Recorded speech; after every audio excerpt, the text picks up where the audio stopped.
G'day, Skarvig here, and I'm having a look at the PTR for Atlas. Haven't actually touched Atlas for a long time, but they've released some patch notes, or at least some future patch notes. This is actually available on the official Discord, so it is actually notes for what is actually going on the PTR, but they're changing the cooking. And so we're going to have a look at a number of the things that they've got coming up, including probably some of the things that may or may not be coming up, as they weren't actually listed in the notes, but they're quite prevalent on the actual PTR when you get on there. Anyway, let's get stuck into it. Before I get into the actual cooking changes itself. Apparently they've changed it so that the character no longer poops randomly. You actually choose to poop yourself. If we have a look at my character, where's my food? My food's currently sitting at 57-ish. If we hit F11, character does poop. Let me have a look in here, and our food has dropped by 15. Didn't really check to see whether it did anything in my vitamins, but I don't believe it does anything to the vitamins at all.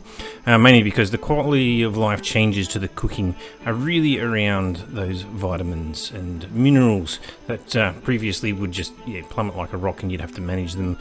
Sometimes you'd hurt yourself and sometimes you wouldn't. Anyway, let's get stuck into it.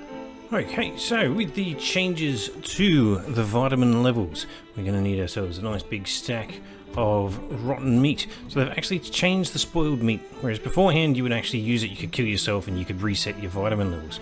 You can no longer do that. If you were to kill yourself, the vitamin levels will not actually change, and if you eat spoiled meat, it won't necessarily kill you straight away. You do take a little bit of damage. We'll actually have a look at that now.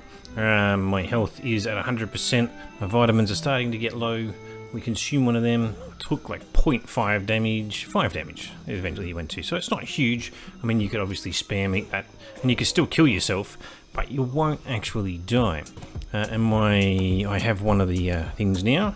We have vitamin D deficiency, which gives us 20% reduced speed. Get rid of that. Doesn't actually say, but apparently I am moving a bit slower. Yes, it does actually look like I'm kind of got a little bit of overweight. Drink some water and get rid of that. And yes, I'm still running a little bit slower. So that's 20% reduced speed. But you can actually see I'm taking a little bit of torpor damage there as well. That's probably from the water. Eat a bit more, hurt myself more. Let's just keep going. Yum, yum, yum. Eat that rotten food. Have we got them all? Oh, we have them all. Okay, so we've got A, B, C, and D deficiencies, which should be vitamin A will give you a 20% increase to damage taken. Vitamin B is 20% reduced stamina recovery rate. So if I use some stamina, it should come back slower, although that'll probably take a little while to show, so you'll just have to take my word for it.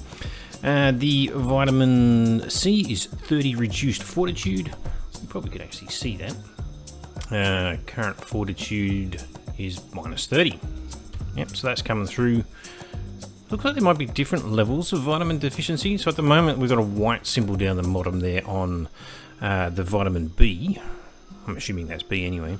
And so it's not quite completely gone, whereas the others are red to signify that they are completely gone. There we go. Deficiency, you've got depletion of 0, which is poisoning 100%, and then there's 1 to 10%, and there's also surplus of 80 to 99. So if I was to max out the vitamins, this would have the same effect. So with the not quite so damaged, so at the moment my vitamin B has actually got the 1 to 10%, which is obviously signified by that little white symbol rather than a red one. So instead of 20% reduction to damage and stamina, it's 10. Instead of 30 fortitude, it would be 15. And in terms of the speed reduction, it would only be 10 instead of 20 as well. Alright, well that's what's going on with the vitamin levels. We might as well have a look at the cooking one next. Alright, so onto the cooking quality of life stuff. They've changed the grill so that you only use, well, it has 1,000 water instead of 300. They've changed the recipes to basically have less vegetables and egg requirements on the recipes, which is all wonderful and all, just to make it, I guess, a bit easier to make the recipes. You don't have to set up massive farms of wheat and maize and, chickens out the wahoo to try and get the eggs. There was actually a nice change in here, so I've actually got some chickens in here.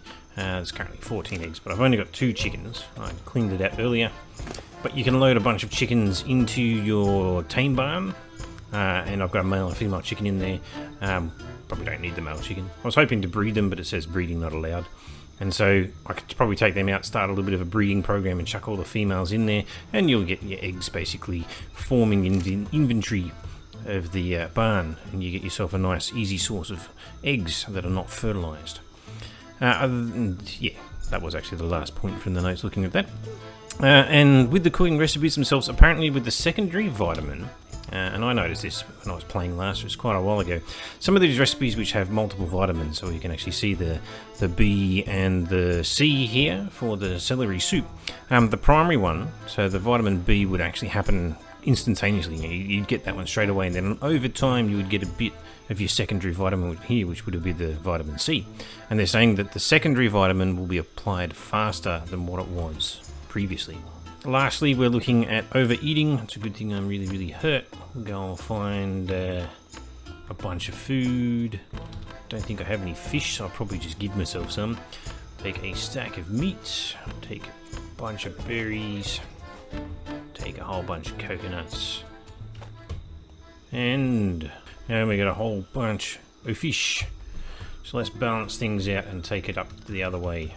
Right, I'm overeating now. Let's just keep going. So with overeating, they've removed the damage due to overeating, and they've added a torpor relating it to the player when overeating. I'm about to pass out. Here we go. The player's stomach will get visibly larger. Ooh, hang on. We've got to check that out. Probably once I wake up. K mode. Oh, hang on. No, you can kind of see it there. He's got himself a little bit of a belly, although my character's quite old. It's a bit hard to see. Alright, we're up. Let's have a look. Oh, look at that saggy, wrinkled belly. The character's quite overweight. And got his man boobs as well. Alright, well, that'll do for that. Now this is actually down in the miscellaneous notes, which we'll cover a little bit on the patch notes in a moment, but the one thing that I thought that was not documented is actually documented with a little simple line in the patch notes on the PTR. They've added the ability to see enemy ships and ships of the damned locations on the map for your current grid. And you can actually see it here. If I zoom out, you can't see other grids, but in my current grid I can see that there's another player a little bit further over, and all the ships of the damned in the current grid with their levels. Basically showing knowing the levels possibly isn't the best idea, because people can basically just go, oh, I'll just go and kill that one, that's the one that I want to do, and leave everything else alone not to respawn. And people can possibly even duck in and have a look and sort of go, oh no, there's nothing I want to kill there, and just leave and go searching for other ones, meaning that the ships of the damned don't really get come across and cleaned out for respawning purposes. And I can see from other people are going to have to contemplate the PvP ramifications of that one, as I've been out of touch with quite a lot of this sort of stuff, but I just don't know why it would be a good thing to know.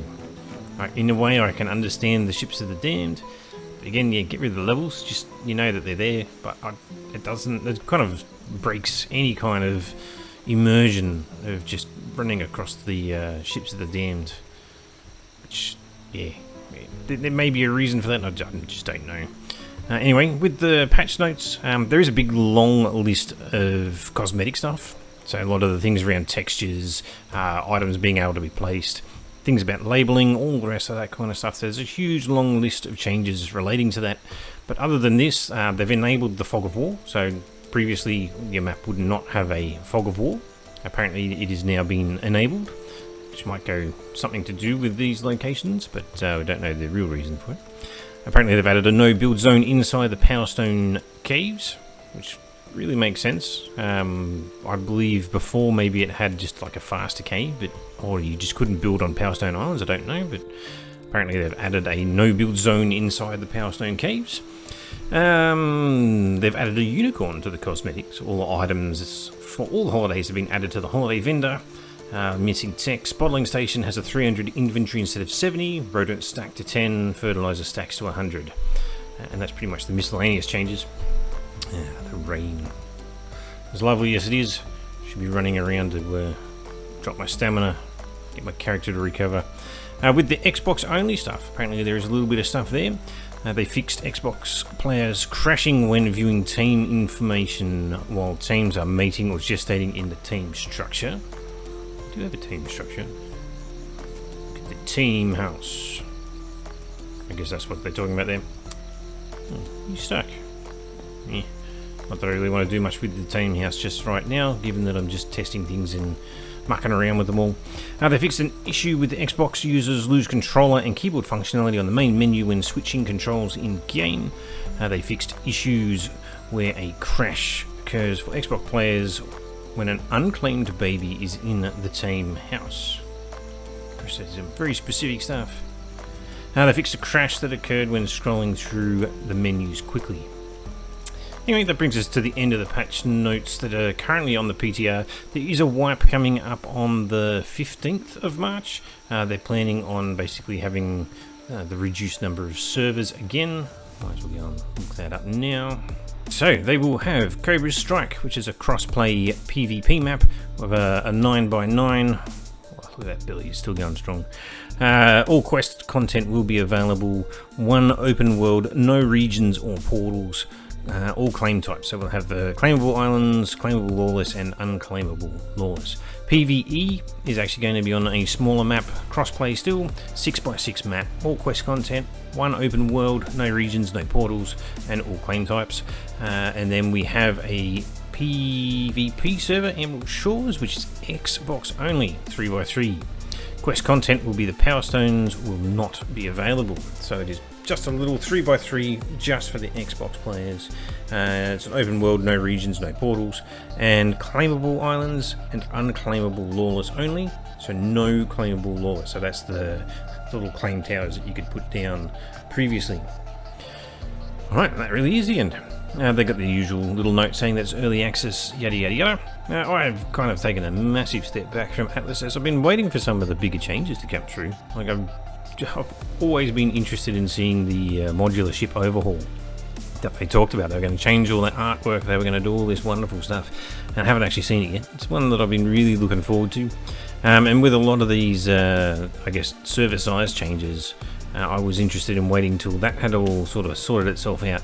Had a nice stable build, I could come back in and maybe do a solo single player series again to replace my old content.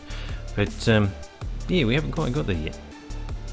Anyway, hopefully we'll start seeing some stuff again. It's been really quiet actually in terms of the development front. Hopefully now that they're looking at a wipe, they've got their servers sorted out, albeit that they're on a smaller size without any grids or regions or any of the rest of that sort of stuff. Maybe we'll start seeing some of the other patches. It looks like Billy sorted itself out while I was looking the other way. Back to the trim look for the old man. Alright, thanks for listening in. Let me know what you think down the bottom, whether it's good or bad. I don't really mind one way or the other. Atlas is always going to be one of those up-down games, and you know, they're going to do whatever they need to do the development that they want to do, and we're pretty much along for the ride. Thanks for listening, and I'll catch you in the next one. See you later.